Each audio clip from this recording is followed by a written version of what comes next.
धर्म की जानकारी प्राप्त करने के लिए हमारे AMS स्टोरी चैनल को सब्सक्राइब अवश्य करें और कमेंट में जय मां पार्वती हर हर महादेव लिखना ना भूलें। सतयुग का समय था। कैलाश पर्वत की गुफाओं में एक बालक तपस्या कर रहा था। उसकी आंखें बंद थीं, शरीर हड्डियों का ढांचा बन चुका था, लेकिन मन अडिग था। वह मां पार्वती का अनन्य भक्त था और एक ही सवाल उसके मन में था, मां पार्वती की शक्ति कहाँ समाई होती है। एक दिन उसकी तपस्या से प्रसन्न होकर स्वयं मां पार्वती प्रकट हुईं। उनका दिव्य रूप देखकर बालक की आंखों से आंसू बह निकले। वह तुरंत चरणों में गिर पड़ा, मां, मुझे बस ये बता दीजिए कि आपकी शक्ति कहाँ समाई होती है। मां पार्वती मुस्कुराईं। उनकी आंखों में अपार ममता थी। उन्होंने कहा, वत्स, मेरी शक्ति प्रेम में समाई होती है, करुणा में समाई होती है, धैर्य में समाई होती है।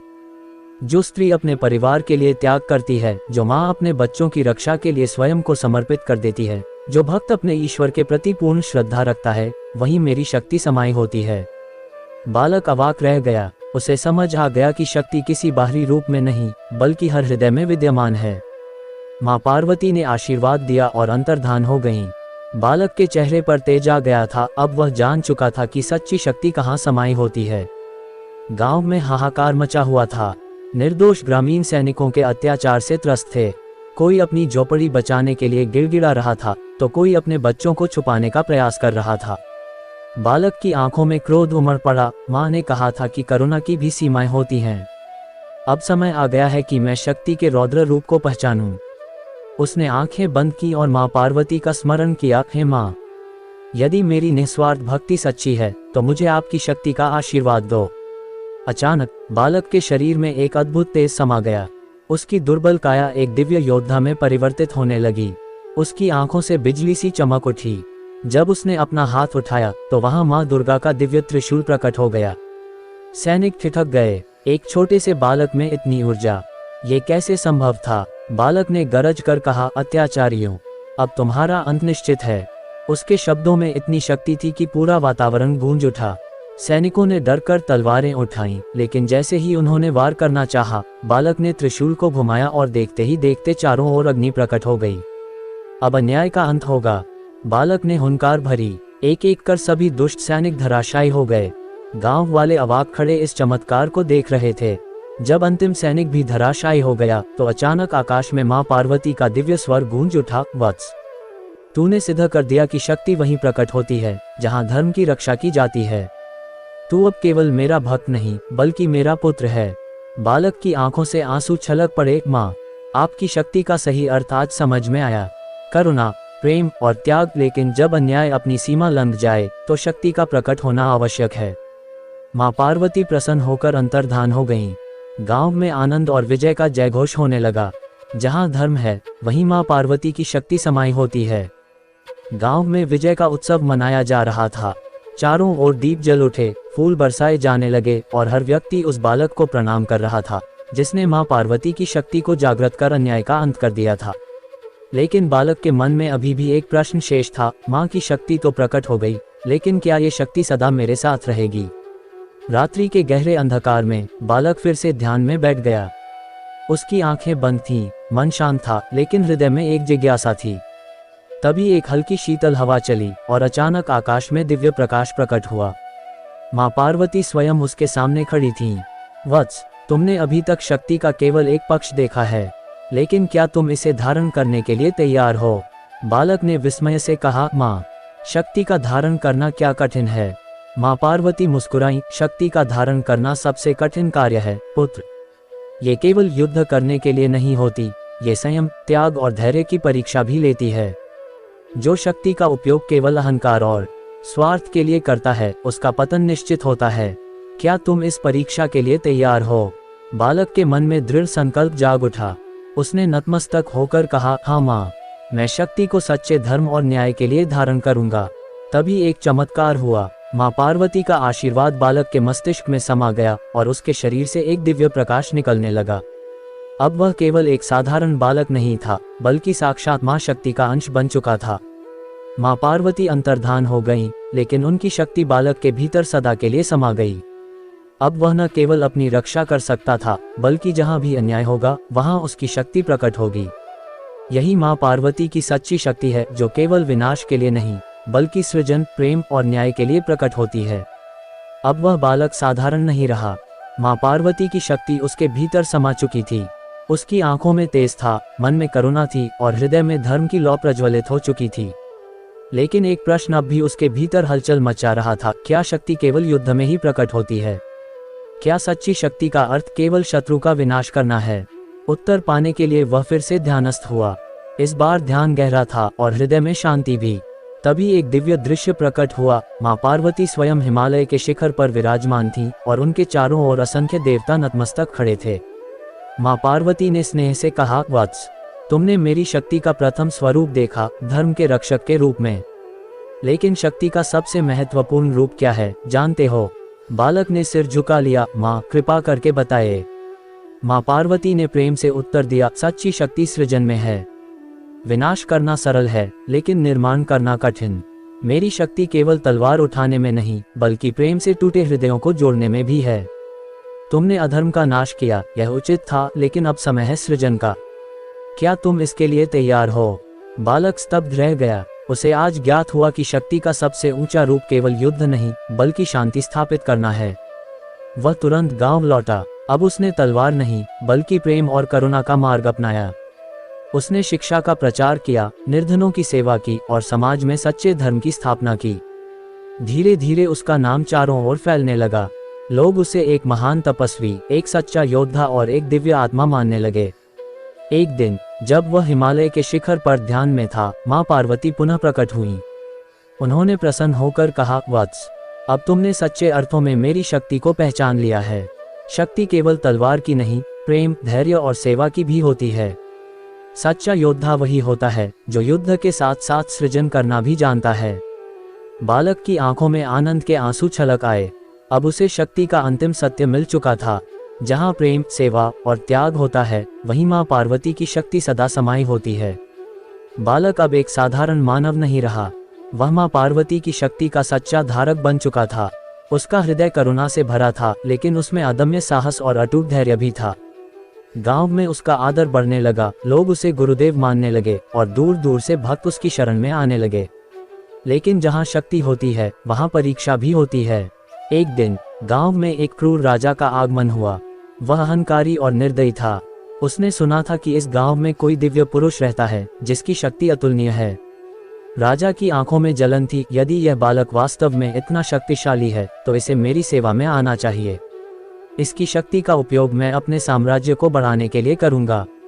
राजा ने दूत भेजा। संदेश साफ था, अगर तुम सच में शक्तिशाली हो तो मेरे दरबार में आकर मेरी सेवा करो, अन्यथा इस गांव को नष्ट कर दिया जाएगा। गांव में भय फैल गया। सबने बालक की ओर देखा। गुरुदेव, अब क्या होगा? बालक मुस्कुराया। उसने कहा, डरो मत। शक्ति का अर्थ केवल युद्ध नहीं होता। सच्ची शक्ति भय को हराने में है। वह राजा के दरबार में पहुंचा। राजा सिंहासन पर बैठा था और उसकी सेना गर्व से खड़ी थी। राजा हंसा, तो तुम ही वह हो जिसके पास मां पार्वती की शक्ति है। अगर सच में तुम्हारे पास शक्ति है तो इसे प्रमाणित करो। बालक ने शांत भाव से कहा, महाराज, शक्ति दिखाने के लिए नहीं होती, सत्य की रक्षा के लिए होती है। राजा क्रोधित हुआ। उसने तलवार निकालकर कहा, यदि शक्ति केवल सत्य की रक्षा के लिए होती है तो देखता हूं तुम अपनी रक्षा कैसे करते हो। वह बालक की ओर झपटा, लेकिन तभी कुछ अद्भुत हुआ। बालक के चारों ओर एक दिव्य प्रकाश प्रकट हुआ और मां पार्वती की छाया वहां दिखाई देने लगी। उनकी आवाज गूंजी, जो अहंकार में अंधा हो वह शक्ति को कभी नहीं पा सकता। राजा की तलवार अचानक भारी हो गई। वह उसे उठा भी नहीं सका। उसका शरीर कांपने लगा और वह घुटनों के बल गिर पड़ा। राजा ने कांपती आवाज में कहा, मुझे क्षमा करें, मैं अपने अहंकार में अंधा हो गया था। बालक मुस्कुराया, अब तुमने मां पार्वती की शक्ति को समझा। शक्ति दंड देने के लिए नहीं, जीवन का मार्ग दिखाने के लिए होती है। राजा ने अपने अपराध स्वीकार किए और प्रण लिया कि अब वह प्रजा की भलाई के लिए शासन करेगा। जहां शक्ति के साथ विनम्रता होती है, वहीं मां पार्वती की शक्ति समाई होती है। अगले भाग में क्या बालक का अंतिम उद्देश्य पूरा हुआ या उसे और परीक्षाएं देनी होंगी? राजा का अहंकार टूट चुका था। अब वह एक न्यायप्रिय शासक बनने के लिए तत्पर था। लेकिन बालक को एहसास हुआ कि शक्ति की परीक्षा अभी समाप्त नहीं हुई थी। मां पार्वती की कृपा से उसे अपार ज्ञान और शक्ति मिली थी, लेकिन क्या वह इसके योग्य बना रह पाएगा? शक्ति को धारण करना सरल है, लेकिन उसे संभालना सबसे कठिन परीक्षा है। बालक ने अपने तपस्वी जीवन को जारी रखा। वह लोगों की सेवा करता, धर्म का प्रचार करता और दीन दुखियों की सहायता करता। धीरे धीरे उसकी ख्याति दूर दूर तक फैल गई। अगली परीक्षा, असली और नकली भक्ति की पहचान। एक दिन एक धनवान व्यापारी उसके पास आया। वह दिखावे के लिए धार्मिक था, लेकिन भीतर से लोभी और स्वार्थी। उसने कहा, गुरुदेव, मेरी इच्छा है कि आप मेरी हवेली में रहें। आपके चरण वहां पड़ेंगे तो मेरा भाग्य चमक जाएगा। बालक मुस्कुराया। उसने कहा, मुझे सोने चांदी की हवेलियों की आवश्यकता नहीं। मैं वहीं रहूंगा जहां धर्म और सच्चाई होगी। व्यापारी निराश हुआ, लेकिन उसने हार नहीं मानी। उसने गांव में ये प्रचार करवाना शुरू कर दिया कि बालक में अब पहले जैसी शक्ति नहीं रही, इसलिए वह उसकी परीक्षा लेना चाहता था। गांव में हलचल मच गई। लोग सोचने लगे, क्या सच में गुरुदेव की शक्ति अब वैसी नहीं रही? बालक ने ये सब सुना और मुस्कुराया। उसने सोचा, ये भी माँ की परीक्षा ही है। देखते हैं कौन सच्चे भक्त हैं और कौन केवल दिखावे के लिए मेरी शरण में आए थे। व्यापारी ने पूरे गांव के सामने चुनौती दी, अगर तुम में शक्ति है तो मेरी तिजोरी को छूकर दिखाओ। अगर वह सोने से भर जाए तो हम मान लेंगे कि तुम्हें मां पार्वती की शक्ति प्राप्त है। गांव वाले चुप हो गए। सबकी आंखें बालक की ओर टिक गईं, लेकिन बालक ने केवल एक ही बात कही, मां पार्वती की शक्ति सोने में नहीं, मन की पवित्रता में समाई होती है। व्यापारी हंस पड़ा, तो क्या तुम ये परीक्षा देने से डरते हो? तभी आकाश में गर्जना हुई, बादल गड़गड़ाए और मां पार्वती की दिव्य छाया प्रकट हुई।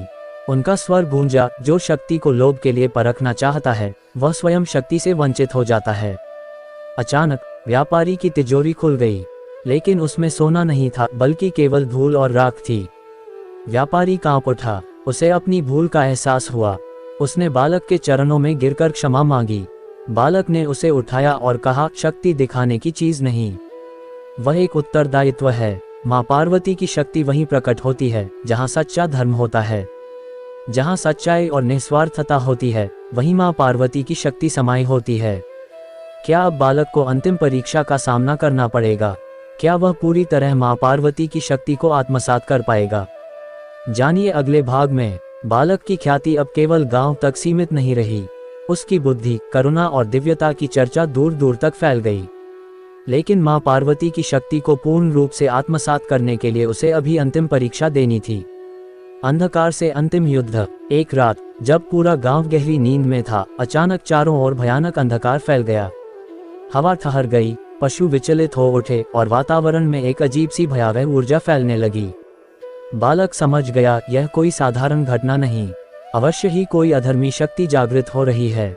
अचानक गांव के बाहर के जंगल से एक कर्कश आवाज गूंजी, बालक, तू स्वयं को शक्ति का धारक मानता है, आ मुझसे युद्ध कर। गांव वाले भयभीत हो उठे। बालक निर्भयता से आगे बढ़ा।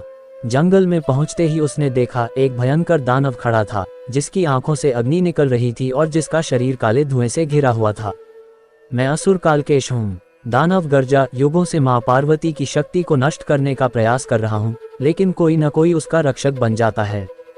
अब तुझे हराकर मैं इस शक्ति को समाप्त कर दूंगा। बालक ने शांत स्वर में कहा, शक्ति को कोई नष्ट नहीं कर सकता। मां की शक्ति प्रेम, सत्य और धर्म में समाई होती है, वह सदा जीवित रहती है। दानव क्रोधित हो उठा। उसने अपनी शक्ति से एक भयंकर अग्नि का गोला बालक की ओर उछाल दिया, लेकिन बालक अडिग खड़ा रहा। उसने आंखें बंद की और मन ही मन मां पार्वती का स्मरण किया।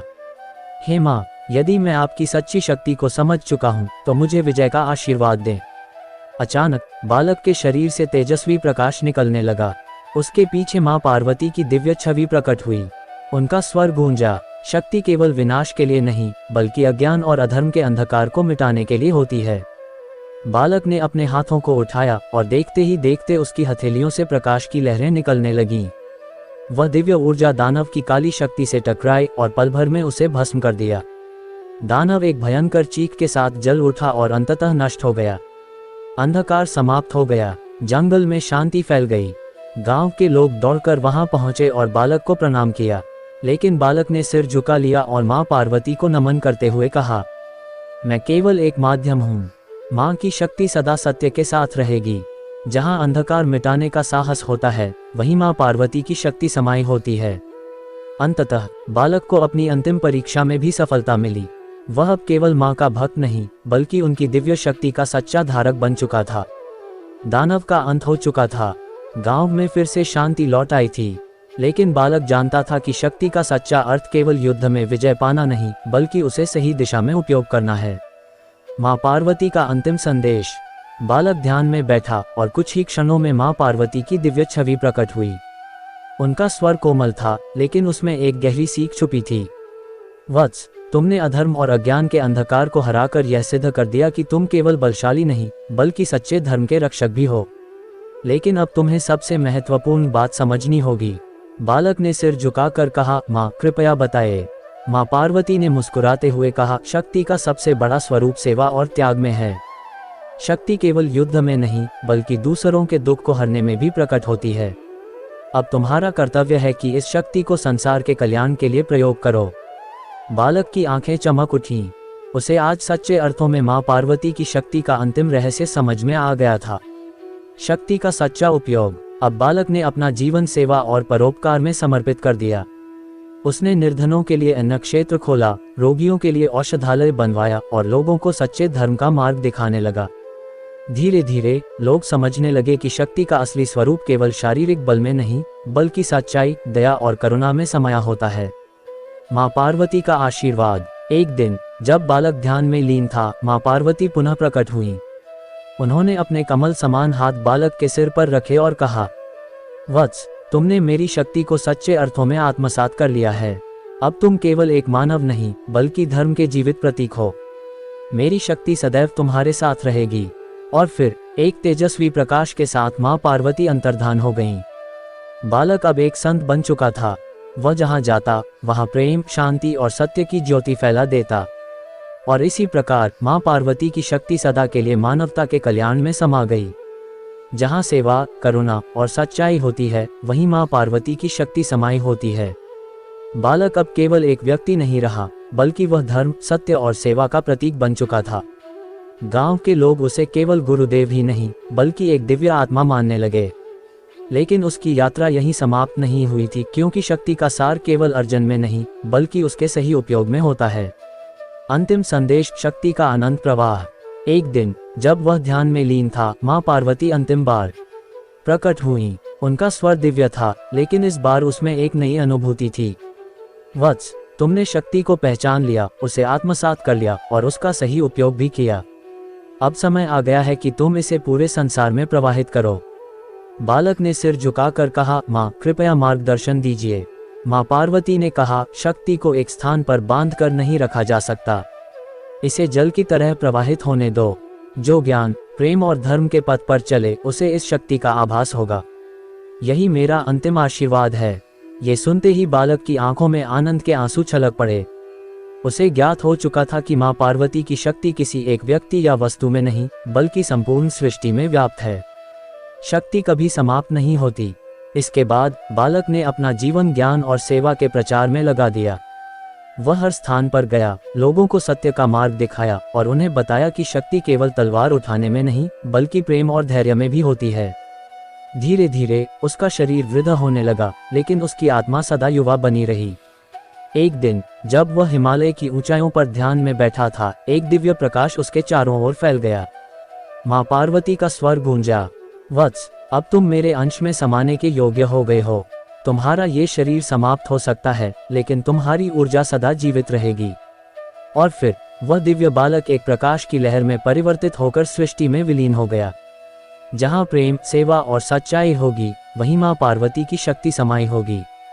सदियों बाद भी जब कोई निस्वार्थ भाव से किसी की सहायता करता है, जब कोई सच्चाई के लिए लड़ता है, जब कोई किसी का दुख हरता है, तब माँ पार्वती की शक्ति उसमें प्रकट होती है। क्योंकि शक्ति कभी समाप्त नहीं होती, वह सदा प्रवाहित रहती है।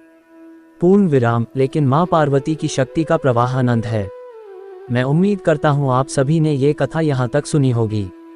ऐसे ही हिंदू धर्म की जानकारी प्राप्त करने के लिए हमारे चैनल को सब्सक्राइब अवश्य करें। अगर हमारे इस चैनल से आप सभी को कोई अपनी कथा कहानी प्रस्तुत करनी हो तो आप हमें संपर्क कर सकते हैं। धन्यवाद।